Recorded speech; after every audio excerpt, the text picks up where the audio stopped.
One morning you wake up feeling terrible, and before you even sit up, your dog is already staring at you. Not in the usual way. Not with that bright, impatient look that means breakfast, or walk, or throw the ball. This is different, quieter, closer. They've moved to your side of the bed. They're watching your face. When you stand up, they follow. When you stop in the bathroom, they wait outside the door. When you lie back down, they settle near you like they've made some silent decision.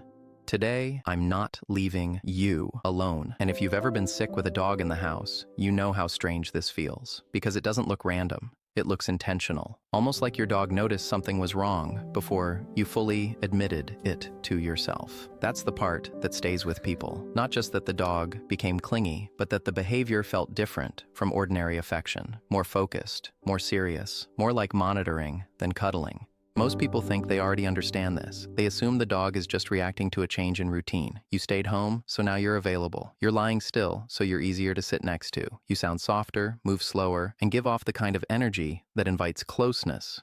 Maybe your dog has simply learned that sick days mean more contact and fewer interruptions. And yes, sometimes that is part of the story, but that's not the real reason. What's happening is much deeper than that. Because when you get sick, you do not just behave differently, you become chemically different. Your body temperature can shift, your breathing changes, your sweat changes, your breath changes, your posture changes. The tiny metabolic byproducts coming off your skin and lungs can change too. Dogs live in a world where chemistry is information, and reviews of canine olfaction show that dogs can detect changes linked to human metabolism, disease states, and emotional shifts that humans cannot consciously smell for themselves. But here's where it gets interesting. Your dog is not just detecting that the room smells different. Your dog is detecting that you smell different. That matters because dogs do not experience their owners as interchangeable background objects. Research on dog-human attachment shows that many dogs use their owner as a secure base and safe haven, much like young children use a trusted caregiver. Proximity to the owner changes how dogs regulate stress, explore unfamiliar environments, and respond to uncertainty. So when the person who organizes their day suddenly smells, sounds, and moves off, that change is not trivial to them. It affects one of the central anchors in their social world. And this is where most people get it wrong. They imagine the dog is thinking in words, "My owner is sick." But dogs do not need a human-style medical concept to respond intelligently. They do not need language to notice that your normal pattern has broken. They know your baseline, your normal footsteps, your normal morning pace,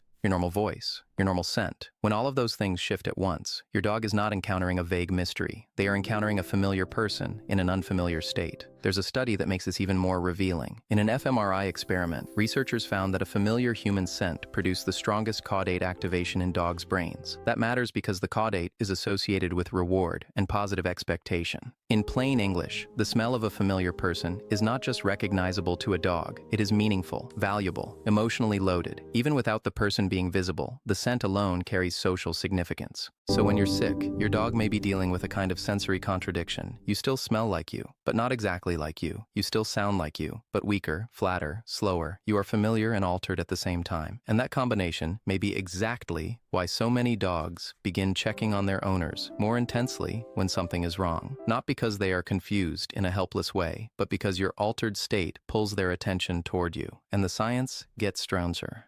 In 2022, researchers showed that dogs could reliably discriminate between human baseline odor and human stress odor in a double-blind setting. Then later work found that the odor of a stressed, unfamiliar person could influence dogs' responses in cognitive testing, making them behave more cautiously in ambiguous situations. That means a dog does not need you to cry, speak, or act dramatically for your internal state to become behaviorally relevant to them. Odor alone can carry information that changes how they respond. Now think about what illness usually includes. Not just fever, pain, or fatigue, but tension, discomfort, frustration, a different breathing pattern, less eye contact, less movement, sometimes anxiety, sometimes restlessness. Your dog may be picking up on several layers at once: physical change, emotional change, and routine disruption, all folded into one sensory event. To you, that feels like one bad day. To your dog, it may feel like an important shift in the condition of their person. But that's only part of the story. Some of the most surprising evidence comes from seizure research. In one scientific report study, dogs were able to discriminate seizure odor from control odors across different people. That does not prove dogs understand seizures in the way neurologists do, but it does show something profound. Dogs can detect stable, biologically meaningful changes in the human body that are invisible to us. And once you accept that, the idea that your dog knows something is wrong with you stops sounding sentimental and starts sounding scientifically plausible. And still, detection alone does not explain the behavior people actually describe, because most owners are not talking about a dog sniffing them once and walking away. They are talking about a dog that stays, a dog that watches, a dog that follows them from the bed to the bathroom to the couch, like distance itself has become a problem. That is where attachment comes back in. A dog's response to a vulnerable owner is not just about what they can smell, it is also about what the relationship means. Studies on dogs' responses to human emotional cues suggest that dogs do not simply notice distress in a detached way. They can change their behavior in response to it. Research on dogs exposed to human crying, for example, found distinct behavioral and physiological responses compared with other emotional conditions. In other words, human distress is not background noise to them. It changes the social situation. So when your dog shadows you while you're sick, the simplest interpretation may also be the deepest one. Your dog is not only observing a bodily change, they are responding to a disturbance in the person they are bonded to. That is why the behavior often looks so deliberate. It is not random affection scattered across the day. It is targeted proximity. But here's where it gets even bigger. The bond between dogs and humans is not just emotional in the poetic sense. It is biological. In a landmark science study, mutual gazing between dogs and owners increased oxytocin in owners and dogs, creating a feedback loop tied to bonding and affiliation. Other research has shown long-term stress hormone synchronization between dogs and their owners, and more recent work continues to support behavioral and physiological co-modulation in dog-owner pairs. That means the relationship is not happening only in outward behavior. It is also happening in hormone systems, stress systems, and body state regulation. Once you understand that, the clingy sick day dog starts to look very different. Maybe your dog is not merely seeking comfort from you.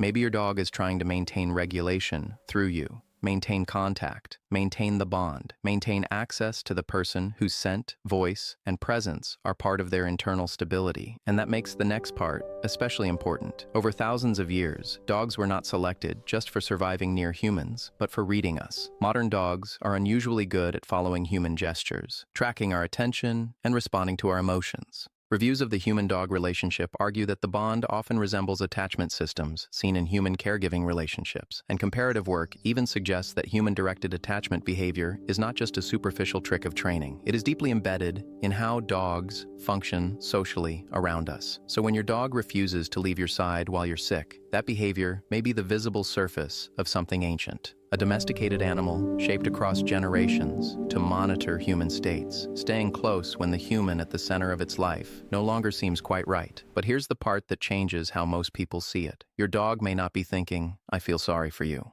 Your dog may be thinking something more immediate than sympathy, and in its own way, more powerful. "You are not normal right now, so I'm not losing track of you." That is why the behavior can feel almost supervisory. The staring, the escorting, the settling nearby without fully relaxing. The way some dogs seem to check whether you are still moving, still breathing normally, still present. From the dog's perspective, closeness may be information gathering. It may be reassurance. It may even be an attachment behavior triggered by your altered state. And this is where the whole thing becomes emotional in a way science does not cancel out, but actually sharpens. Because the most meaningful part of the behavior may not be that your dog can detect illness. It may be that detection leads to contact. The body notices first. The relationship decides what happens next. Of course, there is an important limit here. We should be careful not to turn every sick day cuddle into a magical diagnosis. The science supports that dogs can detect human chemical and emotional changes, and that they are strongly attached to their owners. It does not let us claim that every dog understands every illness or consciously interprets disease like a doctor would. The honest version is better than the exaggerated one. Dogs are extraordinarily good at detecting that something meaningful has changed in us, and many of them respond by closing distance. There is also a warning hidden inside this. If your dog becomes unusually attentive, clingy, or watchful when you feel unwell, that may fit the pattern we've been talking about. But if a dog who normally follows you everywhere suddenly stops, withdraws, avoids contact, seems flat, or shows a sharp change in behavior that persists, that matters too. Reviews of canine medicine and behavior note that physical conditions can show up as behavioral changes, sometimes before people realize what is driving them. So if your dog's baseline shifts hard and stays shifted, that is not something to ignore, because behavior is not decoration. With dogs, behavior is data, And once you put all of this together, the question changes. It is no longer, does my dog know I'm sick? That question is too human, too verbal, too narrow. The better question is this: what happens inside a bonded animal when the human they know by scent, rhythm, and nervous system suddenly changes? The answer, as far as the science can take us, is that your dog notices. Your dog cares in the way a dog can care. Your dog detects the shift, treats it as socially important, and often responds with the most powerful tool available to them: staying near you. So the next time your dog follows you around the house when you're sick, do not write it off as simple neediness. Do not flatten it into routine or boredom or coincidence. What you may be seeing is one of the deepest things dogs do for us. They register that our body has changed, and instead of moving away, they move closer. Not because they understand medicine, because they understand you. And maybe that is the real reason it affects people so much, because on the days when you feel least like yourself, your dog is often the first creature in the house to act like that matters. If this changed the way you see your dog, subscribe and tell me what yours does when you're sick. And in the next video, we're going one step further into the same bond: what your dog thinks when you cry.